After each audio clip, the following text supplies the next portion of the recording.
भीष्म पितामह जिस समय सेनापति बने तो रोज 10,000 महारथी मारते थे, लेकिन एक भी पांडव को खरोच नहीं आती थी, तो दुर्योधन जल जाता। भीष्म जैसे सेनापति एक भी पांडव नहीं मारा गया, तो उनके शिविर में जाकर के रोज इस बात के लिए झगड़ा करता। तो भीष्म जी भाव में आए तो 5 बाण निकाल के रख दिए और कहा, कल मैं यदि जीवित रहा तो 5 पांडवों का वध निश्चित समझो। खबर फैल गई पूरे दोनों शिविरों में। इतने में द्रौपदी जी आ गई। बोले प्रभु सुना? बोले हाँ। द्रौपदी जी का, अच्छा अपने दासी के कपड़े लाओ। भगवान ने दासी के वस्त्र पहने। द्रौपदी जी का आगे आगे चलो भीष्म पितामह के शिविर की तरफ। सीधे भीष्म जी के सामने गए। वो संध्या के समय जप कर रहे थे। जाकर प्रणाम किया पितामह, तो उनको भी यही बात समझ में आई कि दुर्योधन की पत्नी आई है, का सौभाग्यवती भव। संध्या का समय था।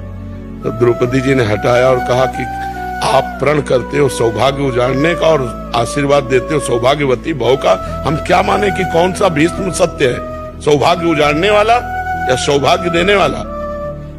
भीष्म जी का माला छूट गया। उनका वो कहा जो तुम्हें यहाँ लाया है, क्योंकि इतनी चतुराई से तेरे को यहाँ तक इस समय पहुंचाना केवल उसी का कार्य है। भीष्म जी ने जब देखा तो कहा, बेटी तेरे सौभाग्य को कौन उजाड़ सकता है?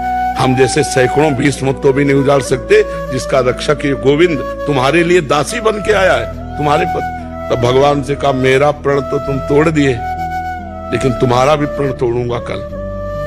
तुमने कहा युद्ध में मैं अस्त्र ग्रहण नहीं करूंगा, और कल मैं गंगा का पुत्र नहीं कहूंगा अगर तुमसे अस्त्र न ग्रहण करा। तो भगवान ने कहा, ये तो बात हो जाएगी। प्रभु अगर जीवित रहा तो मैं बाण संधान करूंगा पांडवों के ऊपर। तो आप ये करना कि जो ही मैं युद्ध क्षेत्र में जाऊं कल, तो सामने शिखंडी को खड़ा कर देना। शिखंडी आज भी मेरी दृष्टि में अंबा है, और मैं स्त्री पर कभी बाण नहीं चलाता।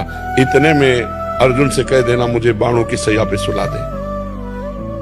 अब भगवान लौट करके आए तो देखा पांडव चैन से सो रहे हैं। तो पांडवों को जगाया। उनका भीष्म ने प्रतिज्ञा की है 5 पांडवों को मारने की। बोले हाँ पता है। बोले तुम चैन से सो क्यों रहे हो? बोले जिसके तुम रक्षक हो तो चैन से हम सोए, आप खुद व्यवस्था करो।